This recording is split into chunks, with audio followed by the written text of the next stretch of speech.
So I'm gonna paint like the tiny line work parts because it's time to start doing that. I don't know if you can see those.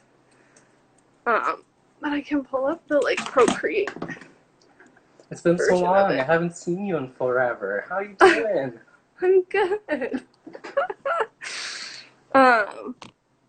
That's what I'm working on. Except for in like true Chrissy fashion, I can already tell that I'm making these marks substantially smaller than these marks. They're at the tip. Like, just make them bigger as you proceed down. You'll be fine. I know, this is such a this issue is the plight. that I have. You want to make marks that are like, yay, big, but you're working on a mural that's like 8 feet by 20 feet. So when you make marks this... Apparently my hand's really shaky when I try to reach it across.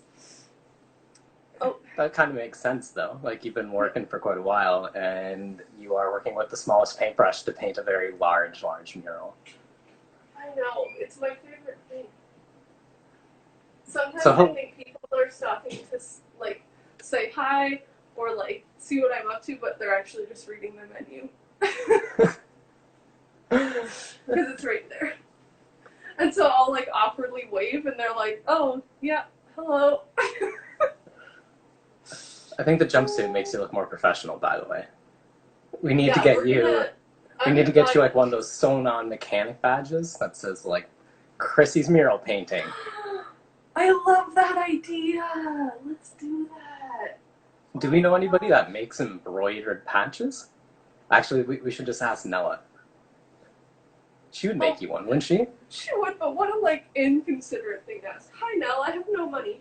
Can you please hand embroider me a, like, full patch that says... Whoa, okay, hold up. What kind of patch were you thinking? I was thinking, like, nameplate on your chest that says, like, Chrissy, and it has a picture of, like, a paintbrush. Oh, I was imagining, like, an entire back. So that you're imagining, like, a punk rocker patch, like, on your whole back? Yeah. I mean, hello, high school. Okay, so, yes, that's so much embroidery work. So hello, everybody. Welcome to our Friday Flat Files. Chrissy and I are in different locations. We are doing a special, I think this is, to be honest, I think this is actually our 30th episode of Flat Files, so like, I think it rounds out pretty nicely that this is a special episode where Chrissy is hanging out at Picnic. She's painting a mural, and we're just going to talk mural for a little while. This might be a short one, but that's okay, because they all can't be long. I didn't prepare any art to share, but we're just going to chat to Chrissy. I also think that we need to be careful with saying things like, I'm hanging out at Picnic, because I think it perpetuates the art is just fun. I mean, this is fun, if I was being honest, but it's still work. No, she's straight up working. She's been there for, like, somewhere over 40 hours this week. Like, this is what she's done all day. No, it hasn't been that long. I'm actually doing really well time-wise. Are you?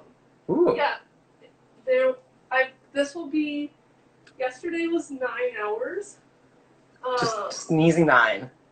Today will probably be longer than that, because I want to make sure that Rebecca can be back open again. I'm feeling a lot of, like, I see people reading the menu, and I'm like, no, I'm taking away business.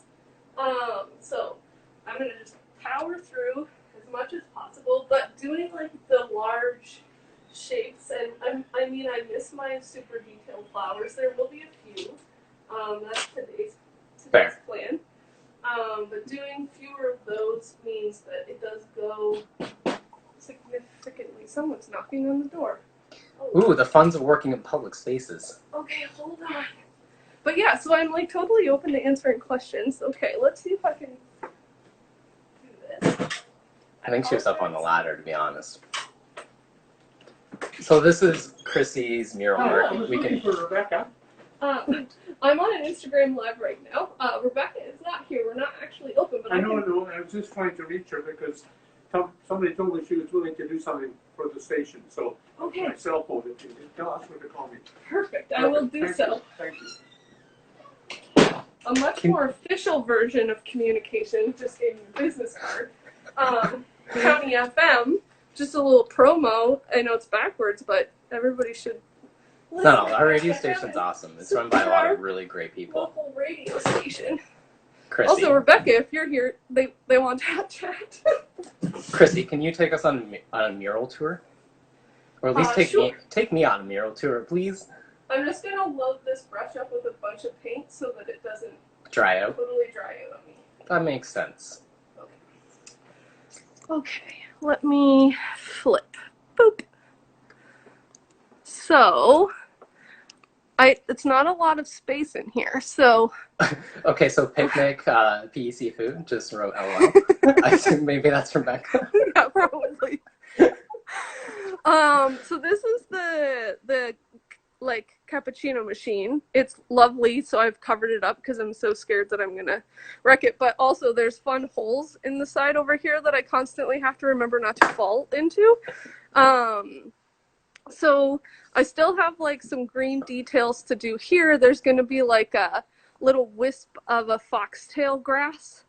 And then some sort of spotting in the sumac. Is the foxtail grass the yellow? No, so this yellow is actually like not a true representation of what this plant's coloring is. Of course not. I mean, all the plants that I have in Rebecca's mural are like Ontario-based plants that are like just found naturally. This one isn't, I think, found in our part of Ontario. It's more of a northern Ontario. It's like a willow bush, but I can't remember exactly its name because what I found was in like a Latin like proper name. So it's actually like a silvery green, which isn't a color that you can purchase at a store. And also there's a lot of like greens and teals, and I like yellow. So do you think Benjamin Moore makes like a silver paint? Like, could we like one day just do like a blend? I know that sounds ridiculous, but the idea of silver paint sounds fun. I think that if I were gonna get silver paint, I'd probably buy it from like that one shot paint. Oh yeah, like so that you would use on like a car. Like metal, like you'd look like metal. Yeah. So in here, there's like a big sort of blue flower that's actually the flower of this particular plant. So right now, like you can see, I only have like one coat of orange on this, so it's still pretty like rough looking. That's also the hard part, is that like every single coat needs, or every single color needs like 2 to 3 coats of paint. It looks good through the camera. Like, it doesn't look rough from here, but I imagine when you're like 6 inches away, you're like, ooh, that edge is rough. I can try to get close. I can see your chalk mark. Yeah, so so when we get real close, you can see that it's a little bit weaker in the middle. It doesn't look great. And like you can see here, like that's really brushy looking, whereas like this is pretty flat. Well, like, it's funny because like when you step back, it looks very solid, but I think, like we've talked about this in the past, that you are a painter and printmaker, and that you borrow a lot of like the stylization kind of coming from posterization, which is a process that you would do in silkscreen. And something I think that you've expressed that you like about silkscreen is that it has that complete flatness. There's no modulation within that color. It's just the same tone from left to right, top to bottom. Yeah. Well, and that's, I mean, I guess I just see this as like very graphic, and so so yeah, it's important to me that those are flat. When I like look at them, I'm like, ugh, you don't look done, because it's not like an intentional brush stroke like texture. Your murals are so much different than your paintings, but we should kind of maybe do a proper thing. Can you flip the camera and introduce yourself and tell us about yourself? Well, I think everybody knows. I don't think I need to do that. We have strangers in the chat, like, you know. Fine, Kyle. I'll face the painting. I can't put my like hands far enough away from myself. Yeah, you're looking good. I'm Chrissy. I'm painting a mural at Picnic Cafe in downtown Picton. It is an 11-color image that I designed in Procreate, and Rebecca, who's the owner of Picton, and I collaborated on what sorts of botanicals that I would use. And originally, this amazing,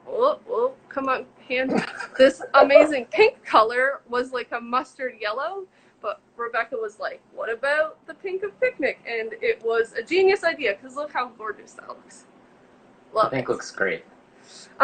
The fun challenge that I've had with this project is that the projector can't get far enough away, so I'm having to draw everything in with chalk using my eyeballs and looking at my Procreate stencil. So I'm making these hilarious paint by number. Do you just have things layers. like labeled like Y and R and BR Yeah, and stuff? like yellow, yellow, burgundy, burgundy, yellow, yellow, dark pink, yellow. It's like a giant paint by numbers. Exactly. And we have more dark pink over here. So like when you are typically doing murals, you try to, it seems like you work digitally and then you try to use a projector to project it. Well, you know that like for a while I was just, well, for the Peterborough mural, everything was done by hand. Oh yeah, we gridded that mural. That was a big wall to grid up. That took a long time. Which is fun in a lot of ways, but it's also, it just takes a lot longer, and I have this tendency to like make everything smaller than how it would be if I actually just used the image directly. Yeah. And so, so yeah, the projection, I mean, it speeds everything up. That's one plus. And it helps like keep me from like putting in like 40 ticks when really I only have like 12 or whatever. So you're putting in 40 ticks, and how's that going? so for Rebecca, I'll be putting in 40. This is good. It feels nice to start putting on like some of the details, because I've been, just doing a lot of the like big backgrounds. Chrissy, is there a way that you can pull the camera around to the other side so that we can watch you paint, and maybe not just your ponytail? You're sitting on top of the counter, aren't you? Yeah. Is this good? Yeah, if you do the one above it, the higher of the two ticks. I guess the leaf or whatever it is. So this is like day 5 for you now. I haven't had a chance to visit, but it looks really great. We share a cart. We share a cart, that's true. Like, can you talk about like the challenges of painting on something like shiplap versus like a drywall? Because I see that your wall is weirdly textured with all of these like ruts where the wood kind of dips in. Yeah. So this has been less frustrating than some other sort of textured or varied surfaces that I've painted on. Like, definitely easier than brick. Definitely easier than doors. But it does, like, well, you can see, like, I have to, so for all of these little interior spots, I have to use, like, a little brush and the big brush so that I can use the little brush to paint those in fully. Because, maybe in one spot it's not a big deal if it's, like, got some of the original wall color. But if that's happening, like, in every line, then it just breaks the image up in a really, like, difficult to look at way. So it does add time, but in general I haven't been finding this to be as difficult, but it's also why I'm not doing a lot of the super detailed line work, because like you can see like how many times I've been trying to like paint this center bit of this little dot. Picnic Food says you're actually working on her favorite part right now. Oh really? I like this part too. I like these guys too. They're like, they haven't appeared in some of your other murals. They seem like a more recent addition and kind of like your, I guess, repertoire of visual images for murals. Am I wrong on that? No, you're not. I think it was for the mural in Alex Fida's, well, I should say Angeline's. Sorry, Alex. Angeline's in Bloomfield. Cafe, where I was like just drawing these leaves in my sketchbook for fun. Yeah, and then I was like, oh, I can put these in a mural, because I liked doing these little circles. Well, my paintings, I love doing like blob shapes. There's probably a better way to describe them, but I just call them blobs. You able to tilt the camera down a little bit? Sure. Yeah, okay. Wait, I can do better. You can strap it to your body? Just strap it. We need a GoPro. give you a helmet and stuff. Imagine. Jeez Louise. Your professional outfit would look so great at that point. Michelle McKinnon says, this looks so amazing. This palette is scrumptious. Aw, yeah. Thanks. I'm actually really digging this palette. Like, this pinky red color is, like, really popping. Yeah, it's a color that I've never used before. And then the teal, so there's a painting over here. Let me just flip the camera again. That you can see that's hanging on the wall. Oh, yeah. So, which has a lot of colors that I, like, love and work in. Pinks and blues. Yeah, Rebecca sent me a photo of that and was like, I don't know if it's possible, but, like, maybe if we could pull some colors from that as well, which is, like, where this teal... So I just, like, dropped that painting into Procreate and, you know, like, selected the teal that I liked, and this was what popped out, and then same with this one with the logo. So Picnic says Stu has coverall envy. Oh yeah, well, you know, these coveralls are from Jenna Cush. They're not mine, because after I started researching coveralls, I realized that coveralls are expensive, and I don't want to go into stores and try them on. So now that I've like got a taste, I just want more, you know. We can order them online.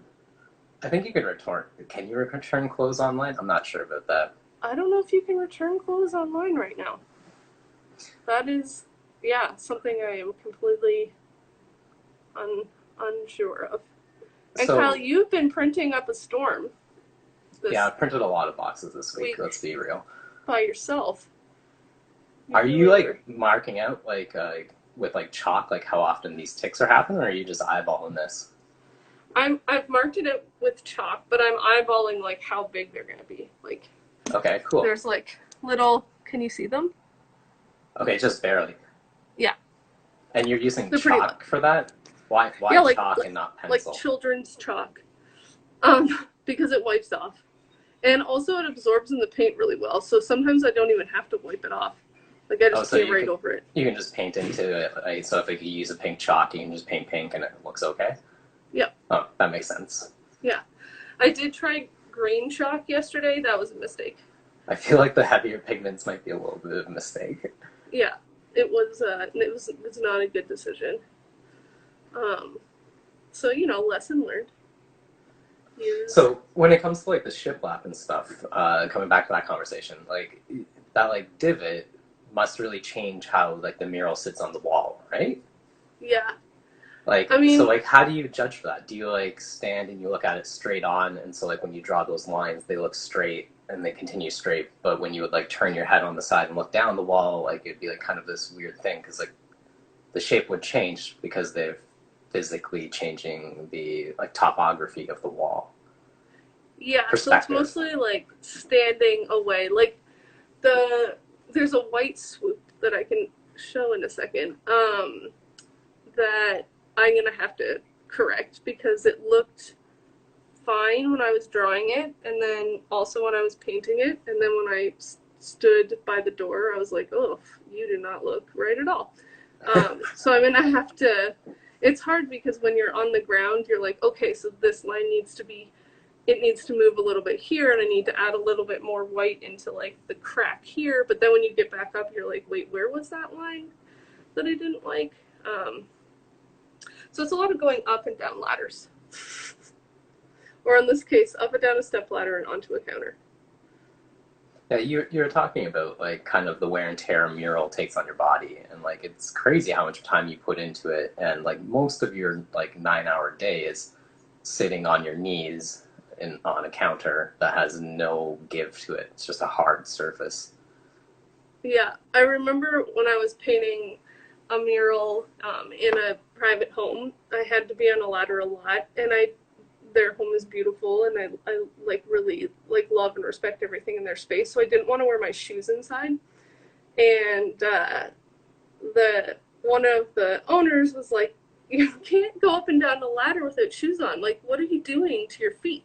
And I was like, well, I don't want to wear my shoes in your house. Like, your house is so nice. They were like, yeah, but I don't want the mural to, like, make your feet a mess. Like, just bring extra shoes. And I was like, oh, yeah, indoor and outdoor shoes. Had not even crossed my mind. A suggestion from KBM Artists is that we get some gardening knee pads. I think that she's totally right. Some gardening knee pads for you. It's true. Oh, you know what we should do? You know, like, have you ever seen videos of like drywalling stilts? They're like No, bionic that legs, sounds essentially. terrifying. But like they're like these big metally feet-looking thing that can like let you like rise up like a good 4 feet, so you could just stand. How do you feel about that? I don't know. I'm so used to just like contorting into strange shapes. Ginger says she used to use bubble wrap on her knees when she shot shoes on set. I guess that makes sense. Bubble wrap would be good. Did it snap and make fun sounds also while you were working? Was this for film or was this for like still images? You know, a little occasional pop when you're filming might not be the best. That's a good point. See, like I'm already like, oh, I'm gonna have to go over all these again because it's not flat enough. What do you mean it's not flat enough? Show us. It's not flat enough. I don't know if you can see it. See? Heavy exterior, brushy interior. Do not like. I feel like an Instagram poll might say otherwise. Well, sometimes Instagram doesn't know. I have to follow my heart, you know? I know. The thing about it is that it always looks so different when you're like right up in front of it. And I think that like... I also, like, full disclosure, I put a filter on this because I look so tired that my, like, self-conscious mind, like, couldn't help myself. So you have to, like, put, like, what, a yellow filter on yourself? No, it's like a smooth skin filter because I feel like I look like a crotchety old lady eyes. I feel like you mostly look like a mask and blue coveralls. You're probably right, but you know, you just tell my insecurities that, and we'll see who wins. Oh, the filter one. Okay, so can you show us like some more of the mural? You were talking about a swoop and some other stuff. Yeah, swoop for sure. Do you happen to have? I'm sure you have somewhere. Do you have like a completed version? And so like we could like maybe step back and look at the completed version and look at where you're at. Okay, hold on. It's a delicate process getting down. Man, I can feel that. I used to do a lot of construction, working in cabinets and building cabinetry, and I can feel like you getting off that counter just kind of gives me a bit of like a. I can feel it in my kneecaps. So that's the Procreate mural. Can you go closer? This is like technology at its best, guys. We are looking at a digital screen through a digital screen. Meta. So these are the like blue and flowers. Where have you just been painting? So I've been painting right here. It's not like my hands are so, like, I've been washing my hands so much. They're just cracked up. Oh no. So yeah. And then like when I was saying that I need to do like little spots and stuff, so I'm gonna have to go in and be like, okay, there's like some orange spots there and then some green spots there. And oh, weird. So that's a positive negative space thing though, right? The spots are actually negative space revealing the artwork that's behind it. Exactly. So like do you plan for that and just like paint around a circle of negative space, or are you saying No, that you go so back in and you just plop in color?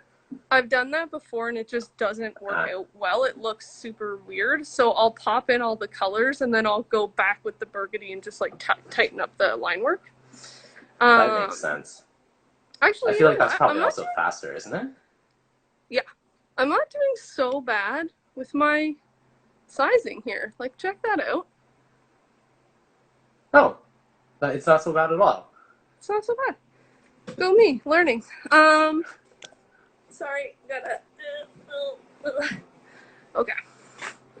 So. Time to climb over the POS. It's this. See how it goes like, it looks really lumpy? Mm-hmm. It shouldn't. It should look like what's happening down here should carry on up there. But when I'm up there, okay, it looks fine. So I just have to, like when I'm down here, I need to like just lock into my mind where I want that feeling to be. I line see. feeling. So And like then the when I get reason up why there, it looks lumpy is because we're seeing that dip in the shiplap you of got the it. wall. And Yeah, that's and what's kind of causing it to be kind of weird. it's happening there too. So right now I have a bunch of stuff Oh drawn yeah. in over here that's like, this needs to become green, and this, like, you know, I have like, this needs to come down to be teal. Yeah. I have here like, this needs to be green, like this doesn't meet up properly. I need more teal here to match this lineup, so that feels like behind here is teal, and then Okay. this comes down. But this is like the hard part of like painting, like drawing everything out with chalk instead of having a projector, is that when you're like, okay, I'm going to do all the teal shapes, and you draw out all the teal, then you paint it all in, and you're like, wait, what the heck was I thinking here? Like, what? This doesn't make sense. So like, this is, imagine like a big fat brush of white going like whoosh. That's kind of like what this is supposed to be. So I need to like, it's supposed to feel like it sits behind everything and just be that continuous stroke, but it's not reading like that right now. Yeah, exactly. So like, I need to fix what's happening here, this line. I need to like adjust this waffling, like where it's getting fatter here. Yeah. I need to thin that out so that it connects more there. So, and that's usually something I'll do like at the very end. I'll like, once everything's on, then I'll go in and I'll like correct all of that error. Because sometimes once I get like, you know, once that big blue flower is here and there's another blue flower there, those little things that are bugging my brain right now might not be that noticeable. So, but they'll haunt you in your sleep, and so you'll have to fix them now, right? So yeah, and I still have a bunch of color to plop back there in the far corner past the oven hood. Yeah, but luckily that's like mostly like large green shapes and a big pink and stuff like that. So yeah, man, you are motoring on this mural, by the way. Like it's you know what? It's been like, the Consacon mural was so fun. Like, we did that one together, but there was no heat in that house, right? So it's oh shoot, that's not what I meant to do. I think that what I'm really noticing is like, temperature really does affect your ability to work. Like, I feel so bad for like people, like construction workers that are outside having to do, you know, just laboring. Anything. Shockingly. Holding screws while it's cold and freezing is probably one of the hardest things to do. Yeah, like your dexterity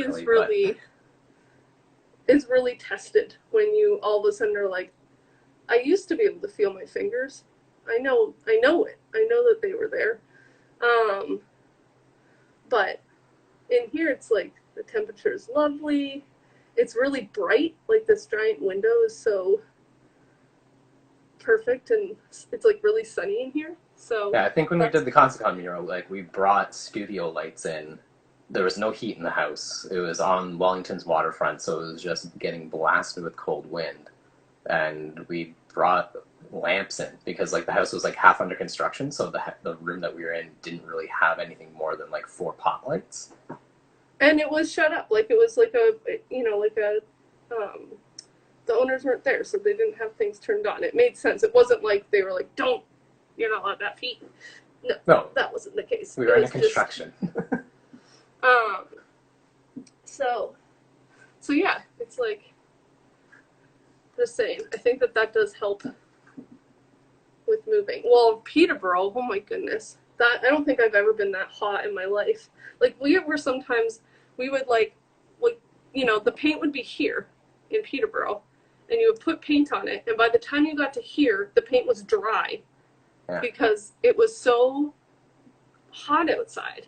We did that mural I think at the kind of early October, maybe 4 years ago or 3 years ago. It was 2 weeks on a skyjack on a south-facing building with no shade, no sun, anything like that, and it happened to be like Ontario's like record-breaking heat wave. Like, it was like ridiculously humid and hot, and we were painting on a white wall, so like all the light would reflect back from the wall and just blast us. And we were doing it, and it was a mural that, because we had to rent a skyjack, which is like a crazy amount of money, we just put in like 12-hour days, and it was so blindingly bright that you actually got some sort of like weird stigma on your eyeball from it. Like you burnt your eyeball. That hurt a lot. Which was a like really weird thing. This is stuff that, like we never considered when we started doing mural work, was being on a skyjack for 12 hours a day is not the best for your body, especially when you're looking at a blindingly white wall for hours. Yeah. Live and learn. Welcome to Flat Files. This is like kind of halfway through a Flat Files. We're talking with Chrissy. She's working on a mural in Picnic. We kind of thought that it'd be fun if you guys have questions you wanted to ask Chrissy, that I could read out the questions to her while she kind of just hangs out and we paint and we chat murals. Pretty casual thing, but like if you've ever wanted to know something about a mural, now's a great time to kind of chat. I think something that I get asked a lot and I feel like artists get asked this a lot, and it's such a hard and uncomfortable question to answer, is how long does it take for you to do this? And I think I've always wanted to kind of address that question in like a meaningful way. Well, it's a complicated question because it's like how big, what surface, how much detail. Exactly. And I think that is like, it is such an important thing to like, to bring up, because it's not an easy question to answer, but it's not easy because artists are like cagey about wanting to reveal their process, or I don't know, or like worried that if you find out how long it'll take, they'll be revealing some, like magicians aren't supposed to say how they do a trick or whatever. It's like when you go to those websites to like get some sort of quote and they're like, you have to contact us, we just don't tell you what the price of this thing is. Yeah, I mean, even I'll be like, what? Come on, you must know. But yeah, I will say that like this one, I feel like I'm moving really quickly. I do think that like not having distractions of like having residents in the house and running, workshops. I mean, we've been doing a lot of meetings and stuff this week, but like I haven't been like really like separating my mind and juggling a lot at the same time like I normally would, which I think is just like a huge benefit. But I think that generally it really is just, it's such a funny, challenging question. Is there like a ballpark? When you like look at a wall, can you be like, that's a $5,000 wall? No, but I have been tracking, we track the time it takes to do things like pretty excessively. Yeah. And I have noticed that a mural, like painting time, this isn't like designing, prepping, buying materials, all that kind of stuff. Painting time, I think on the fastest, this might be the fastest, we'll see what happens, but the fastest is like, I don't know, maybe like 40 hours. But on the longest, I've painted for like well over 100 hours. Well, I was trying to do the math on the Peterborough mural because it was the two of us going at it. And that wall was, I think, 16 by like 65. 65 feet. Like it was like the side of a building. Like it was stupid. It was a lot of fun, but it was a very large wall on brick, which was the worst material to paint on. And I think that like once you start considering those factors, like, drywall's the cheapest because it's smooth and easy. But like something like a porous brick, oh man, that like instantly doubles the length of time it takes to paint. Yeah. Yeah. But like, I guess like it is specific, like I'm gonna use the phone to check. Oh, it's all reversed. Wait, I gotta go this way. How are those feeling? Do these feel too far apart? Like, do I need to bring this down more? Go step. Oops, I just put paint on there. Shoot. I'll just leave it and I'll paint yellow over it. Go step a couple steps back, because I think it's too hard to jump down and jump back up again. I'm gonna end up hurting myself. You're just gonna commit to it? Okay. I think they look pretty good. I think that I can always make them more if I want to. But I can't make them less, so I'll just leave them as is for right now. I'm trying to think other questions. So like let's say like a 10-foot by 8-foot wall. Like what? Okay, what is Picnic's wall right now? It's like This is 8. 20 feet by 6, like just over 6 foot high. Okay, so like not a small mural, but not a large mural. Yeah, it's like a decent size. It's, you know, it's no joke. So how would you go about beginning to like plan to like make a quote for something like this? If somebody had asked you like, hey, well, like how would like can you make this custom thing for me? Can you do a design and then paint it? Like what goes into that thought process for you? So I use our little project planner, and I use data that I've recorded. So I use a combination of things. I use our project planner, and then I use Active Collab in combination. So with like using Procreate, it records all the time that you are working on a project. So I take the data from Procreate to determine like how long does it generally take for me to like construct a design. So like, Usually, like Procreate does that like really rigidly though. Like it's like when you're actively making marks and have the program open. Like it doesn't account for like brainstorming or rough sketches or anything like that, does it? no. So like as you know, like usually I'm like my entire life is set to timers. Yes. Like even yes, for this job, I've been setting a 30-minute timer, and every time the 30-minute timer goes off, I turn off the time lapse and I start another 30-minute timer. So then I can literally see how much of this wall am I painting in 30 minutes because I have all these individual time lapses. And what I find so interesting about that is that like the orange, because it's like a small line, you'd think that it would take no time at all, but it almost took an hour just to paint the orange. Whereas the teal or turquoise, I don't know, whatever, this color, or this color, I'm like, how much of this? It took almost the same time, but it's like a massively bigger amount of space. But it's because it's less precise, I guess. So I do a lot of that where I'm like recording very rigidly data, and like we always do, that data is divided into different sections. So if I'm like answering emails, or if I'm developing a quote, or if I'm buying paints or paintbrushes or whatever, that's like under, you know, data collected for admin or tech work. Okay. Whereas like if I'm working on the actual design, then that data is being stored under creation or artist fees. And then so I take all that data from previous jobs, and then I look at like, okay, so you know, maybe this job was on a brick wall, it was outside, it's in the middle of the summer, like the Peterborough mural. It's going to use paint that's much more expensive because exterior paint is more expensive. Mm-hmm. So I'm not going to use that data for this particular wall.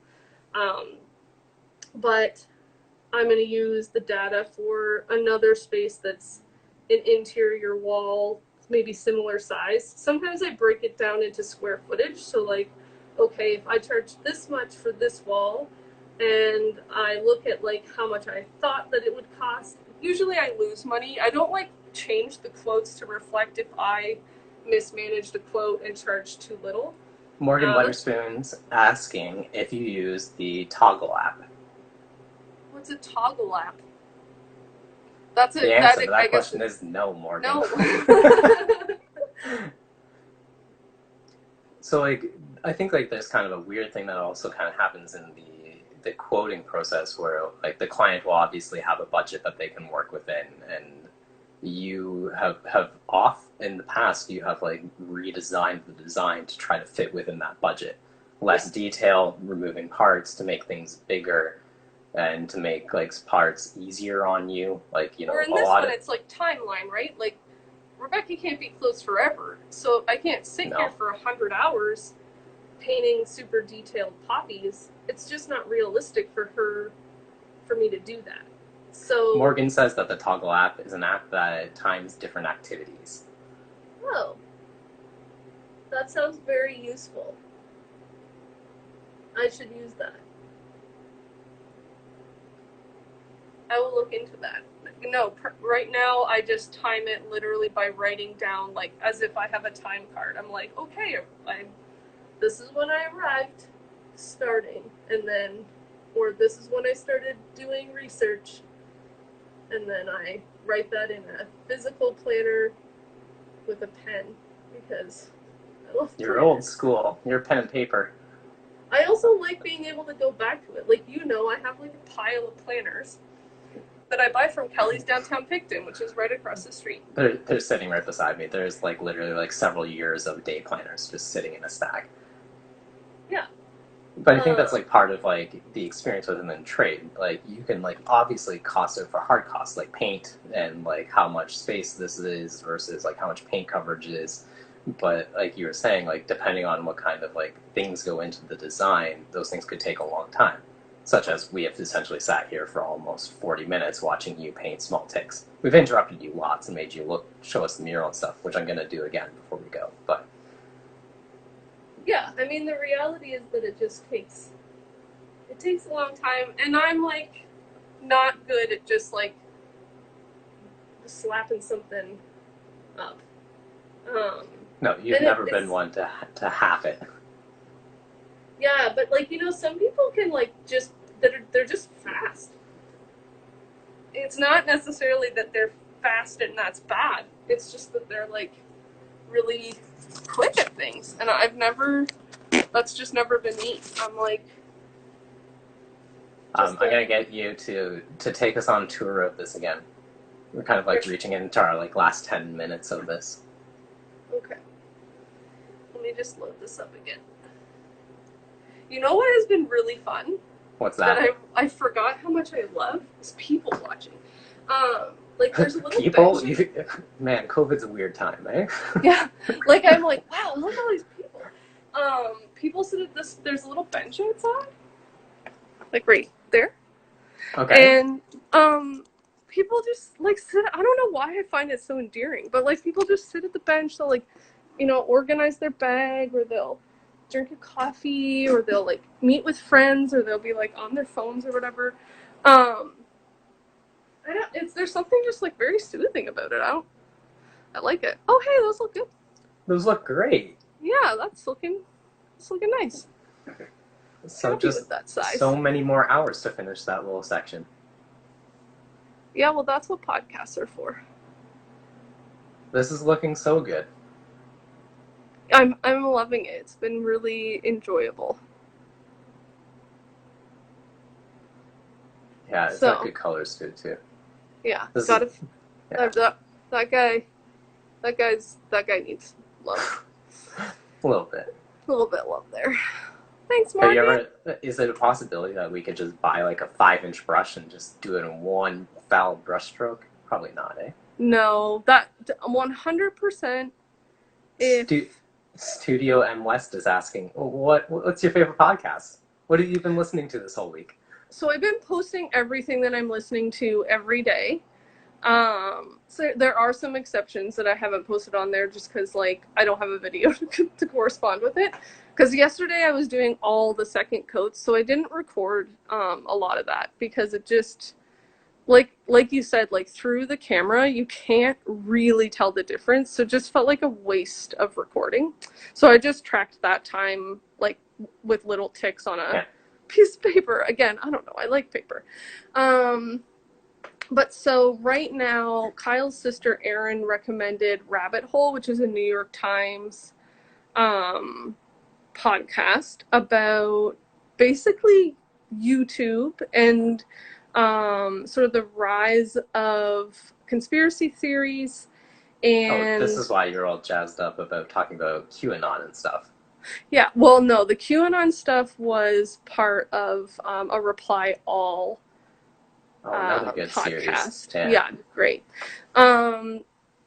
Yeah, so I've been sort of bouncing between Reply All, Malcolm Gladwell's Revisionist History, now this Rabbit Hole series, which is the only thing I've listened to today, because, I mean, it's really right in the title. Rabbit Hole. And I've been listening to This American Life, but not as much. There's another podcast, 99% Invisible, and I listened to a really great episode about like Japanese folklore, and this is like a folklore creature spirit, I think is probably the better word, that started populating YouTube, not YouTube, Twitter, because there was like sort of this ancient is also the wrong word, old story about it coming during the another plague, and saying like, if a plague comes again, show the world a picture of me and I will like help you. And so people on Twitter started like sharing this picture of this I think it's AMAIA or A. I'm gonna say the name wrong, so I'm nervous to say it. But anyways, look it up. It's great. It's on 99% Invisible. So then that got me down a rabbit hole of folklore. So I listened to a couple episodes of the podcast Lore, which was great. I also listened to a lot of like My Favorite Murder and Cold and Vanished and stuff like that. But I haven't been listening to that as much here because usually the content's pretty aggressive. And, you know, I am in a public space. Although I am finding the rabbit hole just like a warning. It does have a lot of heavy content. So I've had the volume incredibly low because it's so good that I want to keep listening to it, but it's not safe for work. Definitely not. So, yeah. That wasn't actually answering your question at all. I guess the answer to your question is I don't have a favorite. I love consuming information, and as long as information is being given to me, then I will likely enjoy it. Oh, I also listen to the Daily Show podcast, which is actually just the Daily Show, but given to you as a podcast. Strange. It's Weird. really good because Trevor Noah's great. His voice is lovely to listen to as just, you know, audio and not a visual as well. So that was nice. But yeah, so Rabbit Hole is like right up there in terms of interest. And then Malcolm Gladwell has had a lot of like art related content where he's like talking about how art museums are like a form of hoarding, and that has been very fun to listen to. They kind of are a form of hoarding, though. It's kind of strange. Yeah, no, he really like pleads his case quite well, and I like funny. it. I like it a lot. And he also talks about like how they file their financials, which, you know, I love that kind of stuff. Kyle can tell you, like, he'll like catch me watching videos with like lawyers just like for an hour and a half telling me how to like understand a legal document that I like, well, they're like lawyers in the US, so I'll probably never. Losing you a little bit?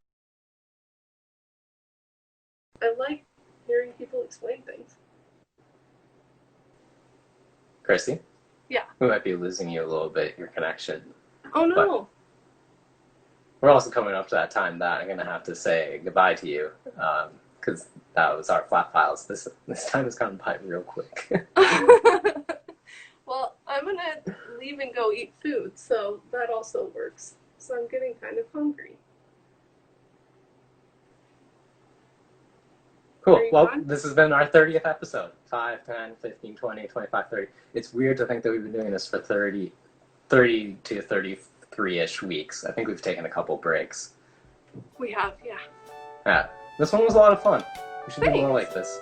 Yeah. Well, everybody let us know if you agree that we should do more shows where we're just doing an action and we talk to you about the action that we're doing.